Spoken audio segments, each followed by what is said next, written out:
नमस्कार, मैं कमलेश कबीर आपका एक बार फिर स्वागत करता हूं इस नए एपिसोड में। आज के इस एपिसोड में हम बात करेंगे पटना वाले फैजल खान की, जो खान सर के नाम से मशहूर है।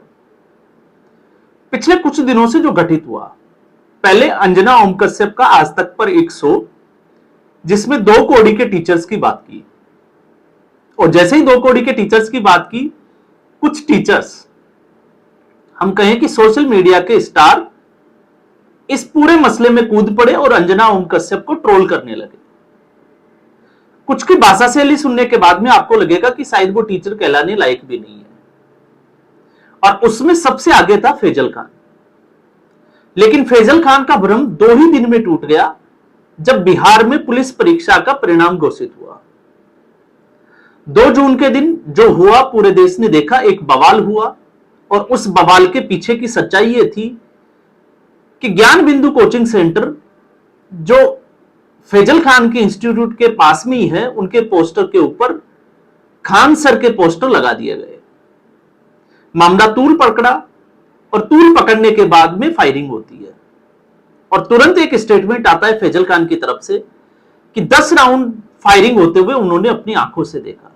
लेकिन मामला तब बदल जाता है जब अगले ही दिन एक वीडियो फुटेज आता है, और उस वीडियो फुटेज में खान सर के जो बॉडीगार्ड है वो ही फायरिंग करते हुए दिखाई देते हैं। तो एक तरफ रोशन आनंद, जो ज्ञान बिंदु कोचिंग सेंटर का हेड है, उसको गिरफ्तार कर लिया गया था, वो जेल जा चुका था। लेकिन अब सवाल था कि फैजल खान का क्या होगा, क्योंकि फैजल खान के गार्ड्स ने फायरिंग की थी, आर्म्स एक्ट लगा, बीएनएस की धारा 109 के तहत एफआईआर दर्ज की गई, और उसमें मुख्य आरोपी बनाया गया फैजल खान को। और उस दिन, जिस दिन ये एफआईआर हुई, मीडिया का एक वर्ग फैजल खान को बचाने के लिए उतर गया, और इसमें हिंदू और मुस्लिम वाले जो एंगल था उसको टटोलने लगा। अब वो कौन लोग थे, इसे जो है वो नाम लेने की जरूरत नहीं है, आप खुद समझ गए होंगे। और एक मीडिया वर्ग जो बड़ा खुश था कि अब फैजल खान जो है वो गिरफ्तार हो जाएगा।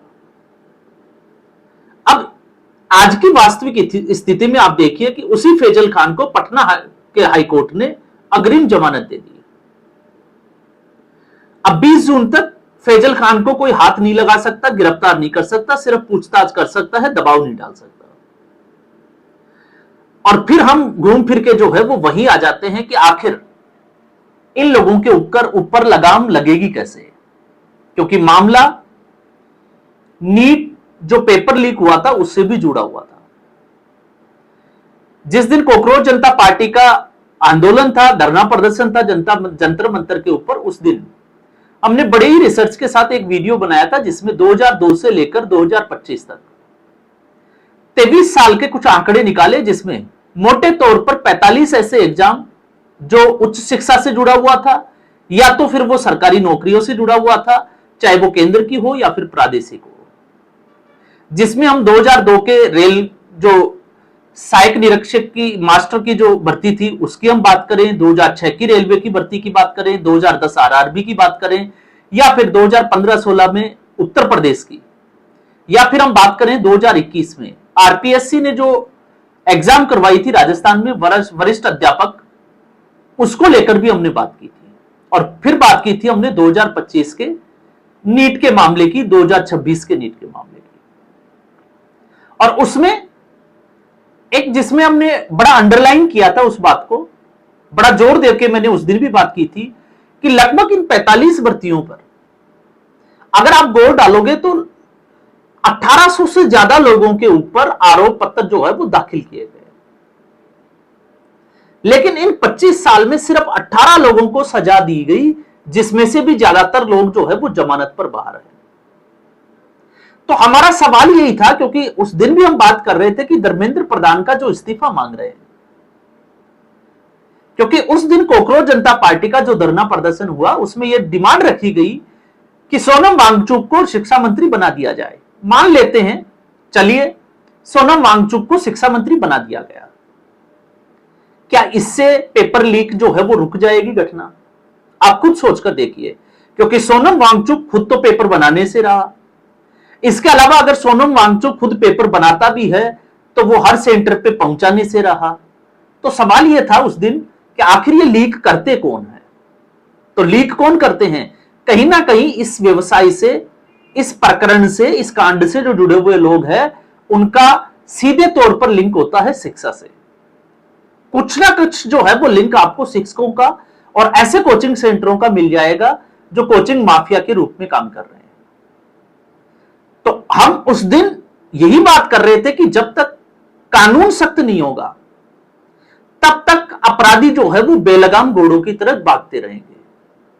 आप सोचकर देखिए, पीएमएलए एक्ट राजनीति में भ्रष्टाचार रोकने के लिए जो भी राजनीतिक दल थे सत्ता में वो लेकर आए। फिर सवाल यह उठता है कि उस पीएमएलए एक्ट के तहत अब तक जो है वो कितने लोगों की गिरफ्तारी हुई और कितने लोगों को सजा दी गई। हजारों करोड़ का घोटाला होता है और आरोपी जो है वो धड़ल्ले से बाहर घूमता है, उसके ऊपर कोई लगाम नहीं है। तो लगता है कि एक तरीके से इस सिस्टम को अगर बदलना है तो न्यायिक प्रक्रिया को बदलना पड़ेगा, इसको और सख्त बनाने की जरूरत है। और जब तक यह सख्त नहीं बनेगी तब तक जो है वो ऐसा ही चलता रहेगा।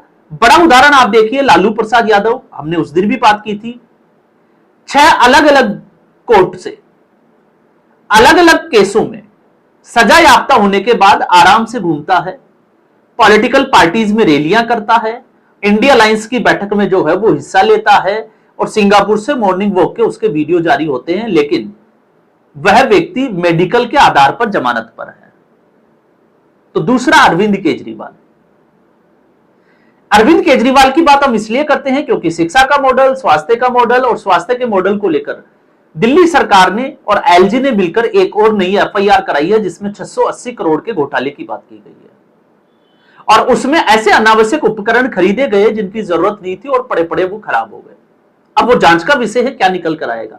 लेकिन उससे भी बड़ी बात थी, इस देश के इतिहास में पहली बार हुआ कि भ्रष्टाचार का मामला हो और किसी एक कोर्ट ने बिना ट्रायल चलाए यह कह दिया हो कि आरोपी जो है वो बेकसूर है, उनको डिस्चार्ज किया जाता है।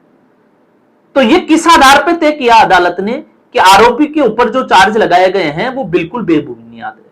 जब सुनवाई नहीं हुई, तथ्यों का सामना ही नहीं हुआ, क्रॉस वेरीफाई नहीं हुआ, तो किस आधार पर इस तरीके का फैसला लिया गया। और फिर हम आ जाते हैं इस घटना के ऊपर। जो लोग बड़े खुश थे कि फैजल खान को सजा मिलेगी, उसको जेल जाना ही पड़ेगा, कोर्ट ने उनके सपनों को जो है वो तोड़ के रख दिया।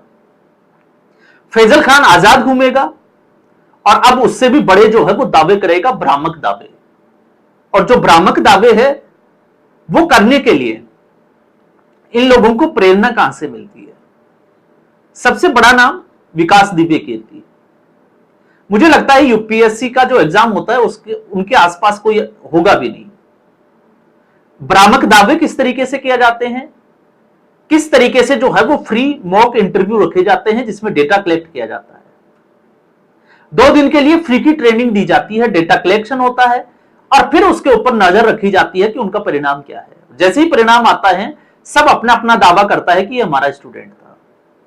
मामला कोर्ट में गया, भ्रामक दावों को लेकर 3 लाख रुपए का जुर्माना लगा, जबकि वह व्यक्ति, अगर आप मानकर चलिए, अगर 1.5 लाख रुपए भी एक स्टूडेंट से लेता है तो वो सालाना जो है वो कितनी कमाई करता है इस तरीके के दावों के। तो फैजल खान भी ठीक उसी राह पर चल रहा था। सच्चाई क्या थी आपको पता होगा। कंप्यूटर के ऊपर या आप देख सकते हो प्रोजेक्ट के ऊपर पूरा मामला चलाकर रटी रटाई बातें, और ज्ञान के हिसाब से अगर आप देखोगे तो कुछ भी नहीं। लेकिन दावा इस तरीके से करना कि 10 से 12 हजार विद्यार्थी जो है वो उसके कोचिंग सेंटर से पास होकर निकल गए। सरकारें आंख बंद करके देखती है, पुलिस कुछ नहीं कर पाती क्योंकि पुलिस को पता है ये एक जो है वो बड़े आरोप लगाए जाते हैं पुलिस के डिपार्टमेंट के ऊपर कि पुलिस जो है वो सही तरीके से काम नहीं करती है। लेकिन इसका दूसरा पहलू भी है। जब हम पुलिस के ऊपर आरोप लगाते हैं कि पुलिस ठीक काम नहीं करती, तो पुलिस को भी यह पता है कि जिस अपराधी को वो पकड़ती है वो अपराधी 2 दिन के बाद बेल के ऊपर बाहर आ जाएगा, तो उनकी सारी मेहनत जो है वो बेकार हो जाएगी। और किसी अपराधी को पकड़ना एक तरीके से उससे दुश्मनी लेना। तो आप सोचकर देखिए, जब सब कुछ तय है कि कोर्ट ने उसको जो है वो जमानत दे ही देनी है, तो फिर पुलिस में उसका क्या रोल है? पुलिस उसके ऊपर जो है वो नरमी क्यों नहीं बरतेगी? आप खुद सोचकर देखिए। अगर किसी अपराधी को पकड़ने के लिए पुलिस जाल बिछाती है, उसको जान का खतरा होता है और जान पर खेलकर अगर उसको वो पकड़ती है तो वो अपराधी जो है वो उसके लिए दुश्मन हो जाता है, उसका परिवार खतरे में होता है। और परिवार इसलिए खतरे में होता है क्योंकि जुडिशरी जो है वो जिस तरीके से काम करती है उसको 2 दिन के बाद ही बेल हो जाती है। तो फैजल खान आर्म्स एक्ट के तहत जो है वो मुकदमा हुआ, वीडियो वायरल हुआ, किसी को कोई जो है वो तथ्यों की, साक्ष्य की और सबूतों की जरूरत नहीं थी।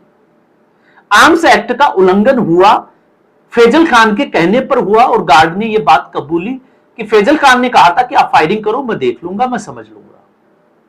अब सवाल यह उठता है कि बावजूद इसके इतने बड़े माफिया को इस तरीके की राहत क्यों दी गई? यह अपने आप में बड़ा सवाल खड़ा करता है। इसलिए मैंने कहा था कि जब तक किसी भी मुद्दे पर किसी के ऊपर कोई मुकदमा दर्ज होता है और हम बड़े खुश होते हैं, और गोदी मीडिया की हालत इस मामले में सबसे ज्यादा खराब है क्योंकि पवन खेड़ा के मामले में जल्दबाजी में यह हो जाएगा वो हो जाएगा, लेकिन सवाल यह था, कई बार जो है वो मैंने वीडियो में बात की है कि राजनेताओं को खुली छूट है। क्या हुआ? पवन खेड़ा को कोई सजा मिली, बल्कि अब वो राज्यसभा का सांसद होने वाला है और अब पवन खेड़ा के नाम के आगे जो है वो माननीय शब्द इस्तेमाल किया जाएगा। तो फिर फैजल खान और इसके जैसे जो कोचिंग माफिया है वो पीछे कैसे रह जाएंगे? वो भी कानून की बारीकियों को जानते हैं और ये भी जानते हैं कि किस तरीके से कानून के साथ जो है वो आराम से खेला जा सकता है, और ये इस देश में हो रहा है। और तब तक, जब तक कि कानून नहीं बदला जाएगा, ना आप जो है वो पेपर लीक प्रकरण को रोक सकते हो और ना ही इस तरीके के जो कोचिंग माफिया है उनके ऊपर लगाम लगा सकते हो। भले ही आज कितना ही बड़ा दावा करे कि वो फ्री में पढ़ा रहे हैं और बहुत कम फीस में पढ़ा रहे हैं, लेकिन सवाल यह भी उठता है कि अगर ये लोग फ्री में पढ़ा रहे हैं और कम फीस में पढ़ा रहे हैं तो फिर करोड़ों के मालिक कैसे बन जाते हैं? आखिर इनकी फंडिंग हो कैसे रही है? लेकिन सरकारें चुप है, सवाल किसी से किया नहीं जा रहा और जांच इनकी जो है वो होती नहीं है। और अगर जांच होती है तो इन लोगों को पता है कि न्यायालय से इनको जमानत मिल जाएगी और फिर इनकी जो है वो ट्रायल पे ट्रायल चलती रहेगी, और ट्रायल पे ट्रायल चलने में जो है वो सालों लग जाएंगे। और जब सालों लग जाएंगे, क्योंकि 2002 में रेलवे भर्ती बोर्ड की जो परीक्षा का पेपर लीक हुआ था, उस पेपर की जो मुख्य आरोपी था उसको सजा देने में इसी न्यायालय को 23 साल लगे।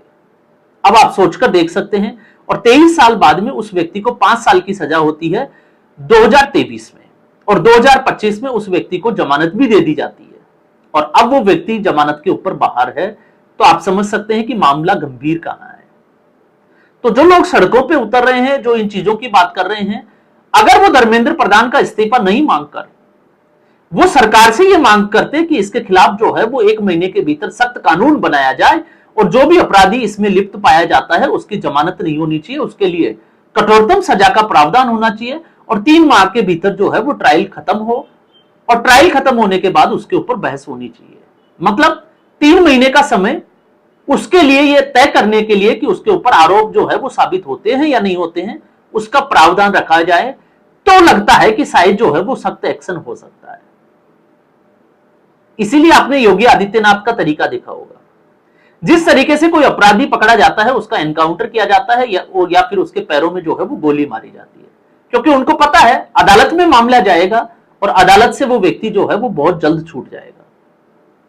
तो उसको एहसास होना चाहिए कि आपने जो कानून तोड़ा, आपने किसी को परेशान किया, तो उसकी सजा का पैमाना, पैरामीटर क्या होगा। और जब यह समझ में आता है तो फिर कानून के ऊपर, अपराधियों के ऊपर कानून की जो लगाम है वो अपने आप लगना शुरू हो जाती है। तो आज के इस एपिसोड में बस इतना ही। उम्मीद करूंगा वीडियो एपिसोड आपको पसंद आया होगा। वीडियो को लाइक करें, शेयर करें, चैनल जरूर सब्सक्राइब करें। धन्यवाद।